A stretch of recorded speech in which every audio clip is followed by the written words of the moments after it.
पंतप्रधान नरेंद्र मोदी आज मुंबई दौऱ्यावरती आहेत। फ्रान्सचे राष्ट्राध्यक्ष एमॅन्युएल मॅक्रॉन आणि हे 3 दिवसांच्या भारत दौऱ्यावरती आहेत। या निमित्तानं पंतप्रधान मोदी आणि मॅक्रॉन यांच्यामध्ये मुंबईमध्ये एक खास बैठक पार पडणार आहे। मोदींच्या मुंबई दौऱ्यामुळे आज वाहतुकीमध्ये 13 तासांसाठी मोठे बदल करण्यात आलेत। सकाळी 8 ते रात्री 9 दरम्यान वाकोला उड्डाणपूल आणि दहिसर टोल नाका दरम्यान पश्चिम द्रुतगती महामार्गावरती सर्व अवजड वाहनांना पूर्णपणे प्रवेश बंदी असणार आहे। तर रुग्णवाहिका आणि अग्निशमन दल यांच्यासारख्या आपत्कालीन सेवांना या निर्बंधामधून वगळण्यात आले।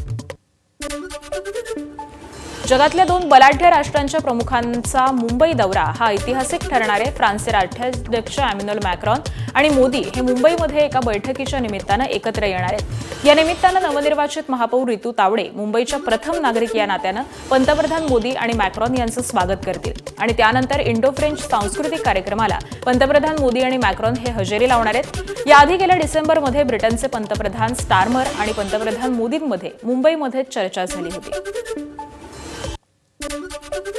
महसूल मंत्री चंद्रशेखर बावनकुळेंनी दिल्लीत केंद्रीय गृहमंत्री अमित शहांची भेट घेतली। नागपूर जिल्ह्यातील कोराडी इथं 161 फूट उंचीची हनुमानाची भव्य मूर्ती साकारली जाते। या भव्य मूर्तीचा लोकार्पण सोहळा हा लवकरच संपन्न होणार आहे। जूनमध्ये केंद्रीय गृहमंत्री अमित शहा यांच्या हस्ते हनुमानाच्या मूर्तीचं लोकार्पण होणार आहे। भिवंडी महानगरपालिकेमध्ये महापौर पदासाठी उमेदवारी अर्ज भरण्याचा काल शेवटचा दिवस होता। काँग्रेसकडून तारिक मोमीन यांनी महापौर तर ईशा इम्रान खान यांनी उपमहापौर पदासाठी अर्ज दाखल केला। काँग्रेसचे भिवंडी शहर जिल्हाध्यक्ष शहीर ताहिर मोमीन यांनी सांगितलं की पक्षाकडे बहुमताचा आकडा आहे आणि महापौर पद काँग्रेसकडे जाणार आहे असा विश्वास त्यांनी व्यक्त केला आहे। भिवंडीच्या महापौर पदाच्या निवडणुकीसाठी कोणार्क विकास आघाडीच्या विलास पाटील यांनीही उमेदवारी अर्ज दाखल केला। कोणार्क विकास आघाडीचे माजी महापौर विलास पाटील यांना आर्थिक गुन्हे शाखेनं फसवणूक प्रकरणामध्ये अटक केलेली असून त्यांना न्यायालयानं 18 फेब्रुवारीपर्यंत पोलीस कोठडी सुनावलेली आहे। पण महापौर पदाचा अर्ज दाखल करण्याची परवानगी मिळाल्यानंतर विलास पाटील हे पोलीस बंदोबस्तामध्ये भिवंडी महापालिकेमध्ये दाखल झाले।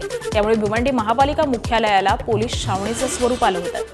भिवंडी महापालिकेच्या प्रवेशद्वारापासून तळमजल्यावरती आणि नगर सचिवांच्या कार्यालयामध्ये पोलिसांनी कडेकोट असा बंदोबस्त ठेवला होता। न्यायालयाने आमचा जो अर्ज होता की आम्हाला नॉमिनेशन फॉर्म मेयर किंवा उपमहापौर फॉर्म भरण्याची आम्हाला परवानगी द्यावी एस्कॉटमध्ये, न्यायालयाने तो मंजूर केला आहे आता सकाळी। आणि त्याचप्रमाणे न्यायालयाने काही शर्त ठेवलेली आहे की आमचे जे पक्षकार आहेत त्यांनी मीडियाशी इंटरॅक्ट करू नये, त्याचप्रमाणे EOW ऑफिसच्या बाहेर देखील कोणाशी इंटरॅक्ट करू नये व एस्कॉटचे जे चार्जेस आहेत ते भरायला सांगितलेले आहेत। एकनाथ शिंदे यांच्यावरती सातत्यानं चुकीचे आरोप करणाऱ्या गणेश नाईक यांच्यावरती शिवसेनेच्या सोशल मीडियावरून जहरी टीका करण्यात आली आहे। शिवसेनेकडून गणेश नाईकांचं एक व्यंगचित्र पोस्ट करण्यात आलेलं असून हे व्यंगचित्र सध्या सोशल मीडियावरती व्हायरल होत आहे। श्रीकांत शिंदेंना माजी खासदार करू गणेश नाईकांच्या या वक्तव्याचा शिवसेनेकडून समाचार घेण्यात आला आहे। एकीकडे टिपू सुलतानच्या प्रतिमेवरून वाद पेटलेला असतानाच संभाजीनगरमध्येही धार्मिक आणि सामाजिक वादंग निर्माण झालाय। माजी मंत्री आणि शिवसेना नेते अब्दुल सत्तारांनी शिवमंदिरामध्ये जाऊन दर्शन घेतल्यानं कट्टर हिंदुत्ववाद्यांनी यावरती तीव्र आक्षेप घेतलाय। गोमांस खाणाऱ्या सत्तारांनी मंदिरामध्ये दर्शन घेण्याचा आक्षेप घेत भाजप कार्यकर्त्यांनी मंदिरामध्ये गोमूत्र शिंपडलं, तर भाजपच्या आध्यात्मिक आघाडीनं थेट सत्तारांच्या धर्मावरच बोट ठेवलंय। मात्र यामुळे धार्मिक वादासोबतच राजकीय वाद देखील निर्माण झालाय। भाजपच्या कार्यकर्त्यांनी सत्तारांविरोधामध्ये भूमिका घेतल्यानंतर शिवसेना आणि एकनाथ शिंदेंनी सत्तारांना भक्कमपणे पाठिंबा दर्शवलाय आणि त्यामुळे भाजप विरुद्ध शिवसेना शीतयुद्धामध्ये ही नवी ठिणगी पडली।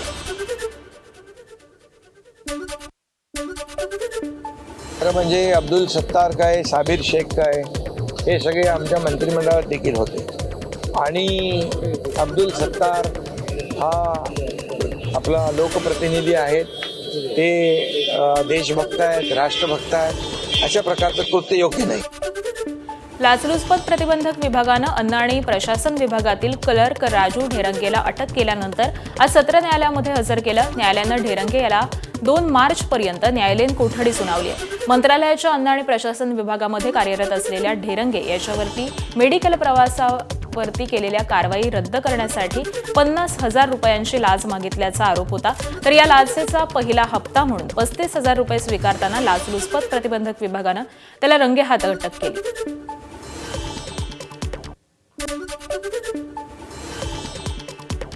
नाशिकमध्ये भाजपचे नेते किरीट सोमय्या पत्रकारांच्या प्रश्नावरच संतापले. प्रश्नाला समर्पक उत्तर नसल्यानं सोमय्या पत्रकारांवरती संतापल्याचं पाहायला मिळालं. मुंबईतल्या रेल्वे स्टेशनजवळील 80% आसपास परिसर बांगलादेशींनी ताब्यात घेतलाय असं सोमय्या म्हणाले. त्यावरती पत्रकारांनी सोमय्यांना प्रश्न विचारला, तुमच्याकडे जी माहिती आहे ती गृह विभागाकडे नाही का? गृह विभाग कारवाई करत नाही का? असा प्रश्न हा पत्रकारांनी विचारला आणि त्यावरती उत्तर देण्याऐवजी सोमय्या हे पत्रकारांवरतीच चिडले. अनपॉइंट प्रोग्राम काही राजकीय पक्षांच्या नेत्यांचा आहे. त्यात उद्धव ठाकरे गटाचे संजय राऊत असो की सपकाळ असो की रोज उठून म्हणतात बांगलादेशी किती जवळ आले, किती लोक आले, कितीवर कारवाई झाली. तर मी उत्तर दिलं की मोदी सरकार आणि फडणवीस सरकारचा काळात ही आक्रमकता सुरू झाली म्हणून काही राजकीय पक्षांची वोट बँक डिस्टर्ब झाली आहे. जसं मालेगावचं उत्तर की बाबा बांगलादेशी किती आहे, मी उत्तर दिलं त्या लोकांना पत्रकारांद्वारा की बाबा यातनं भारतीय तर एक पण नाही आहे, एकाकडे भारताचं जन्म प्रमाणपत्र नाही आहे आणि म्हणून ही मोहीम आणखीन आम्ही आक्रमक करणार. सर्व राजकीय पक्षांना पुणे पोलीस आयुक्तांकडून महत्त्वाचा इशारा देण्यात आलाय. आता कोणत्याही राजकीय पक्षाला दुसऱ्या पक्षाच्या कार्यालयावरती मोर्चा किंवा आंदोलन करण्यास परवानगी दिली जाणार नाही. काँग्रेस आणि भाजपमध्ये घडलेल्या प्रकरणानंतर पुणे पोलिसांनी हा निर्णय घेतलेला असून राजकीय कार्यालयांवरील शांतता आणि कायदेशीर नियमांचं पालन हे सुनिश्चित करण्यासाठी ही भूमिका घेतल्याचं स्पष्ट करण्यात आलंय.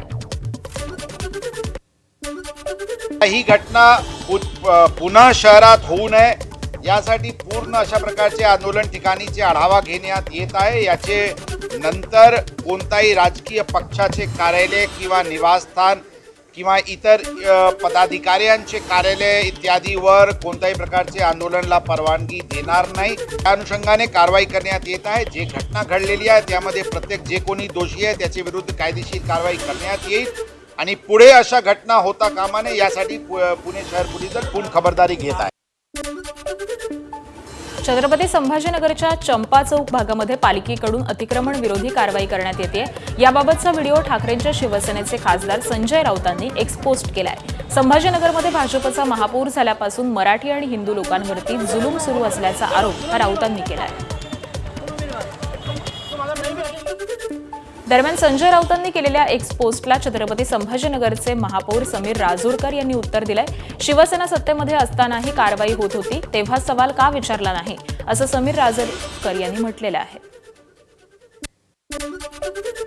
मुळात संजय राऊत हे पूर्णपणे दिवाळखोरीत निघालेले माणूस आहे. मुंबई महापालिका पण त्यांच्या ताब्यात राहिली नाही.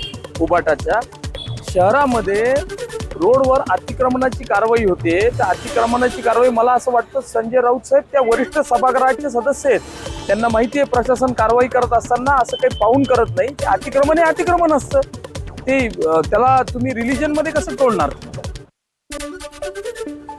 यंदाचा अक्षय पुरस्कार ज्येष्ठ साहित्यिका डॉक्टर अरुणा ढेरे यांना देण्यात आलाय.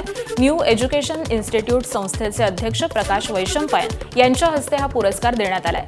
दी न्यू एज्युकेशन इन्स्टिट्यूट नाशिकतर्फे आयोजित स्वर्गीय बाळासाहेब वैशंपायन यांच्या स्मृती दिनाच्या निमित्तानं अक्षय पुरस्कार 2016 पासून विविध क्षेत्रातील मान्यवरांना दिला जातो. तर विविध क्षेत्रामध्ये अलौकिक आणि अतुलनीय कार्य करणाऱ्या व्यक्ती किंवा संस्थेला हा पुरस्कार देऊन त्यांचा गौरव या संस्थेच्या माध्यमातून केला जातो. यंदा या पुरस्कारानं डॉक्टर अरुणा ढेरेंना सन्मानित करण्यात आलंय.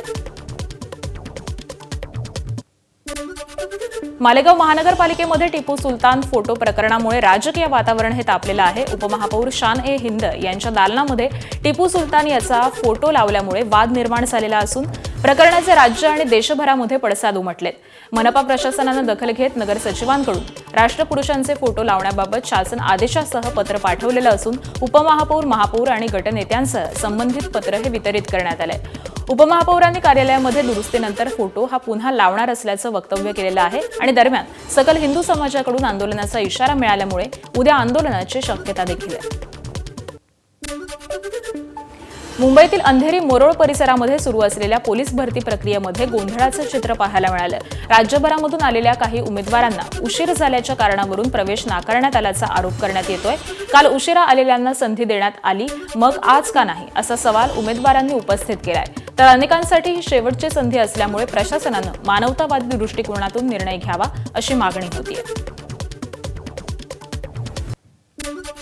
ठाणे महानगरपालिकेच्या मुख्यालयामध्ये धक्कादायक प्रकार उघड झालाय. महापालिकेच्या अधिकाऱ्यांच्या गाड्यांवरील चालक हे दिवसाढवळ्या मद्यप्राशन करत असल्याचं समोर आलंय.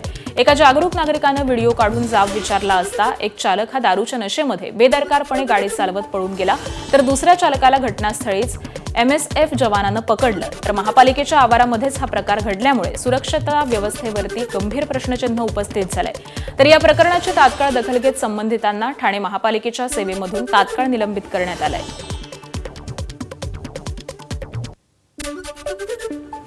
मुंबई महानगर प्रदेश विकास प्राधिकरण म्हणजेच MMRDAनं 2026-27 साठी तब्बल 48,072 कोटी रुपयांचा अधिशेष संकल्प हा सादर केला.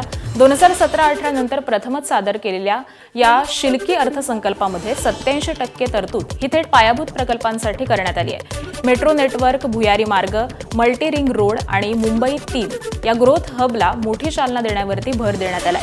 आर्थिक शिस्त आणि व्यापक गुंतवणुकीच्या जोरावरती MMRच्या विकासाला नवा वेग देण्याचा हा प्रयत्न असल्याचं सांगितलं जात आहे. मुंबईमध्ये म्हाडाच्या मुंबई मंडळातर्फे प्रथम येईल त्यास प्रथम प्राधान्य या तत्वावरती 118 सदनिकांच्या विक्रीसाठी ऑनलाईन अर्ज नोंदणी ही 17 फेब्रुवारीपासून सुरू होणार आहे. अर्जदारांनी अनामत रक्कम भरणं, अर्ज शुल्क भरणं आणि 4 मार्चपासून सदनिकेची निश्चिती करण्याची प्रक्रिया ही ऑनलाईन पूर्ण करावी लागणार आहे. तर या संधीमध्ये शिंपोली, कांदिवली, वडाळा, पवई, मालाड, घाटकोपर, अंधेरी आणि सायनसह मुंबईच्या विविध भागातील सदनिकांचा समावेश आहे. इच्छुक नागरिकांनी म्हाडाच्या अधिकृत संकेतस्थळावरती अर्ज करून ही संधी घेण्याचं आवाहन सध्या करण्यात येत आहे. पालघर जिल्ह्यातील पश्चिम भागामध्ये असलेल्या समुद्र किनाऱ्यांवरील पर्यटन स्थळांना चालना मिळावी म्हणून हॅम प्रोजेक्ट अंतर्गत जाई, बोर्डी, तारापूर, परणाला, सफाळे, पारगाव आणि वरई या रस्त्यांच्या नूतनीकरणाचं काम हे हाती घेण्यात आलंय. 50 किलोमीटरपेक्षा अधिक लांबीच्या या रस्त्यांसाठी 184 कोटींचा निधी हा मंजूर करण्यात आलाय. तर रस्त्याच्या या कामामुळे कोस्टल भाग एकमेकांशी जोडला जाणार असल्यामुळे पर्यटनाला चालना मिळेल असं सांगितलं जात आहे. पालघरचे आमदार राजेंद्र गावितांच्या हस्ते या विकास कामांचा भूमिपूजन सोहळा हा पार पडला. रायगड किल्ल्यावरती ये जा करणाऱ्यांसाठी रोपवे सेवा ही काही काळासाठी बंद ठेवण्यात येणार आहे. वार्षिक देखभाल दुरुस्तीच्या कामासाठी 23 ते 28 फेब्रुवारी या कालावधीमध्ये रोपवे सेवा ही पूर्णपणे बंद राहणार असल्याची माहिती रोपवे कंपनीकडून अधिकृतरित्या देण्यात आली आहे. 1 मार्चपासून ही सेवा पूर्ववत होईल असं रोपवे प्रशासनाच्या वतीनं सांगण्यात आलेलं आहे. दिग्दर्शक रोहित शेट्टीच्या घरावरील गोळीबार प्रकरणामध्ये पोलिसांनी आणखी एक मोठी कारवाई करत 12व्या आरोपीला अटक केली आहे. विष्णू कुशवा असं या आरोपीचं नाव असून तो देखील या कटामध्ये सहभागी असल्याची माहिती समोर आली आहे. या प्रकरणातील आरोपींची संख्या ही आता 12 वरती पोहोचलेली आहे. तर तपास यंत्रणा पुढील धागेदोरे सध्या शोधतीये. दिग्दर्शक रोहित शेट्टीच्या घरावरती करण्यात आलेल्या गोळीबार प्रकरणी 6 आरोपींना न्यायालयानं 25 फेब्रुवारीपर्यंत पोलीस कोठडी सुनावली. या 6ही आरोपींना राजस्थानहून अटक करण्यात आलेली होती. तर गुन्हा घडल्यानंतर 16 दिवस आरोपी विविध राज्यांमध्ये होते, मात्र त्यांना अटक करण्यात आली आणि त्याबरोबरच न्यायालयामध्ये देखील हजर करण्यात आलं. स्पेशल MCOC केसमध्ये रोहित शेट्टी यांच्या घरी जे हल्ला झाला होता त्या कांडमध्ये आज 6 लोकांना अटक करण्यात आली, ज्यात दीपक चंद्रा आरोपी क्रमांक 6, सनी आरोपी क्रमांक 7, ऋतिक आरोपी क्रमांक 8, सोनू आरोपी क्रमांक 9, विशाल आरोपी क्रमांक 10 आणि जतीन हा आरोपी क्रमांक 11 अशा 6 लोकांना अटक करून त्यांना कोर्टापुढे त्यांची पेशी करण्यात आली. आणि ज्यामध्ये आम्ही डिफेन्सतर्फे मी ॲडव्होकेट दिलीप शुक्ला मी या लोकांची बाजू मांडली. आर्ग्युमेंट्स झाले आणि आर्ग्युमेंट्स कन्सिडर करून मेहरबान कोर्टाने त्यांना 25 तारखेपर्यंतची पोलीस कोठडी मान्य न्यायालयाने आदेश देण्यात आलेले आहे. दिग्दर्शक रोहित शेट्टीच्या घरावरती करण्यात आलेल्या गोळीबार प्रकरणी अटक करण्यात आलेल्या आरोपींचा चौकशीमधून अनेक खुलासे हे समोर आलेले आहेत. मुख्य आरोपी दीपक चंद्रानं चौकशीमध्ये अनेक धक्कादायक खुलासे केले. या कटाची माहिती इतर आरोपींना देखील असल्याची कबुली त्यानं पोलिसांना दिलेली आहे. तर गोळीबाराच्या वेळी सोनू त्याच्या सोबत होता, तर घटनेनंतर आरोपी आग्रा आणि नॉयडा इथं लपल्याचं तपासामध्ये उघड झालंय. या प्रकरणामध्ये प्रत्यक्ष आणि अप्रत्यक्ष मदत केल्याच्या आरोपाखाली आणखी तिघांना अटक करण्यात आली आहे. चेक बाउन्स प्रकरणामध्ये तुरुंगामध्ये असलेल्या अभिनेता राजपाल यादवला अंतरिम जामीन मंजूर करण्यात आलेला आहे. दिल्ली न्यायालयानं त्याला 18 मार्चपर्यंत दिलासा दिलेला असून भाचीच्या लग्नामध्ये सहभागी होण्यासाठी देखील परवानगी देण्यात आली आहे आणि त्यामुळे सध्या राजपाल यादवला तात्पुरता न्यायालयीन दिलासा हा मिळालेला आहे. अभिनेत्री अमिषा पटेल सध्या न्यायालयीन अडचणीमध्ये सापडलेली आहे. मुरादाबाद न्यायालयानं जामिनाच्या अटी या पाळल्या नसल्यामुळे तिच्या विरोधामध्ये अजामीनपात्र वॉरंट हे बजावलेलं आहे. हे प्रकरण 2017 मध्ये झालेल्या लग्न समारंभाशी संबंधित असून अमिषा पटेलनं 14 लाख रुपये घेऊन देखील या समारंभामध्ये अनुपस्थित राहिल्याचं न्यायालयीन अहवालामध्ये नमूद केलंय. तर न्यायालयानं तिला 27 मार्चला उपस्थित राहण्याचे आदेश दिलेले आहेत.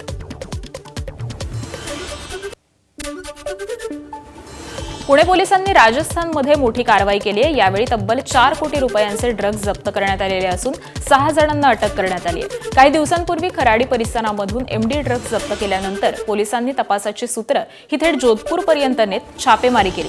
यामध्ये रॅकेटचा म्होरक्या रामकरण जाट याला अटक करण्यात आलेली आहे. त्याबरोबरच एकूण 1 किलो 960 ग्रॅम MD ड्रग्जचा साठा हा देखील जप्त करण्यात आला आहे.